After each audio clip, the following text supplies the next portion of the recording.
Boom, what up boys and girls, it's your man 50 Grand, your boy Chips Ahoy, it's Scott Stockton, and today I'm back with another review. Today we got this bad boy right here. We have the Sony 1.2 G Master lens, and this is my favorite lens to shoot with for portraits and details and all those wonderful things.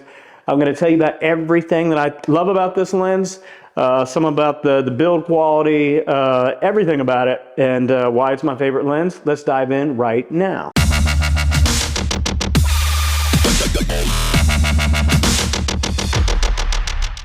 Okay, so one thing I want to do with these reviews is I want to get to the end result a lot quicker than I have been.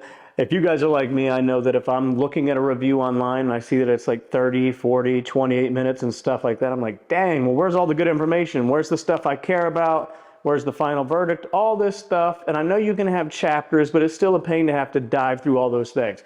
So I'm going to give you guys this review as quickly as I can. I'm going to try to shoot for under 5 minutes, and then I'll provide sample images. Okay, so number one, let's talk about the build quality right away. This thing is built what feels amazingly. It feels great in the hands. It's heavy in comparison to other 50s out there, like the Canon and the Nikon 1.2s for their mirrorless bodies. This guy is smaller and lighter, so that's a plus for the Sony version of it. So I don't typically dive into too much about how many spherical elements it has and things like that, but I will give you some. It's got 4 motors on the inside. The only reason I'm bringing that up is because this thing is lightning fast to acquire autofocus, and it has to do with those 4 motors. Another interesting thing about this guy is while it does have 11 rounded aperture blades to give you that beautiful bokeh, something fun about it is that the front element here is concave, unlike a lot of lenses where it's a bit more bulbous and pokes out. This guy actually bends in. It's kind of interesting. This guy is weather sealed at the back. You can shoot with this guy out in all the elements and not have to worry about a thing, which is great. For me as a wedding photographer, we're shooting in all the elements, and I appreciate that it is weather sealed. You have a 72 millimeter filter thread on the front, and it comes with a nice lens hood.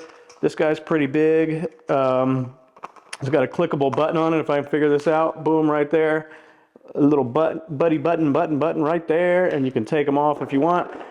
We can talk about the aperture here on the side. You can click or de-click it. So if you are doing video and you want to dial in without that clicky sound, you can do that, or you can turn the clicking on. I always leave the clicking on, but other people can do whatever they want. We got the autofocus and manual focus switch here on the side, and then you have 2 programmable buttons which you can set up in the menu of your camera. So that's the build quality. Of course, you get the lens cap, the rear cap, and the hood, and you're good to go. This lens has a 15.5 close focusing distance range, which is okay. I was expecting it to be a little closer. I like to use primes to get a lot of detailed shots, and I know with like the 35 or what I'm shooting on right here, the 24-1.4, you can get in real tight for some shots. I expect this maybe to be just 2-3 inches closer, but we can work with 15.5. No deal breaker there. Because of the 4 motors on the inside that help with the autofocus, it's lightning quick. It's also silent, which is great for video. I've shot with this 50, I've shot with the 1.8, I've shot with the Sigma 1.4, and I've shot with the Canon RF 1.2. This guy is the quietest.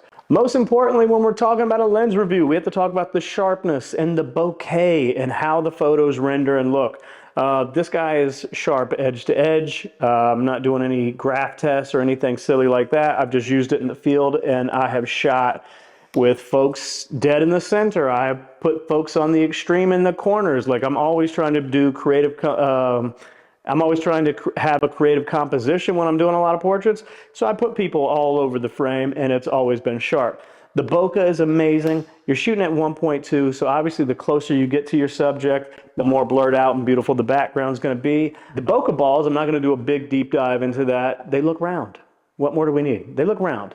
One thing I can say about this guy is that I've seen almost no chromatic aberration. And I'm somebody that shoots a lot into the sun, shooting my couples backlit and trying to do creative things like that. I like to get flares and stuff like that. the chromatic aberration is basically non-existent. I haven't really seen it at all. I also know they have a nano coat on the front of the lens that's supposed to reduce lens flare. And I think it does to an extent. Obviously, you're not going to be able to reduce it completely if you're shooting directly into the sun, but it produces a really beautiful lens flare and some coloration going on in your frame when you're shooting backlit. And that brings me to kind of my ultimate point about this lens. This is my favorite lens to shoot with. This is my favorite lens to do portraits. There's something about this lens that a lot of people have talked about that makes it special. You hear people talk about character and how certain lenses have a special character to it. This guy's got a beautiful character to it. There's something special about the images that you get from this lens. A lot of people have thrown out the word cinematic, saying you get a lot of like cinematic lens flare, a lot of cinematic fall off with the focus and things like that. And I would echo that sentiment. There's something special about the images that come from this guy. And I'm going to wrap it up there. I tried to be quick. I hope this was quick enough for you guys. If you're somebody that likes comparisons, I can tell you that I've used this guy. I've used the Canon RF 1.2, Sigma R. I've used various 50s. This is the best. I can wrap this up with a verdict and say that this guy would be a 10 out of 10 for me. He's amazing. He's my #1 portrait lens. I take him with me everywhere. So yeah, 10 out of 10. Dopest lens on the planet. Dopest in the game. Please leave comments below, like, subscribe, and now I'm going to give you guys some sample images from this bad boy. Thanks for tuning in. Peace.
Nice to be in orbit.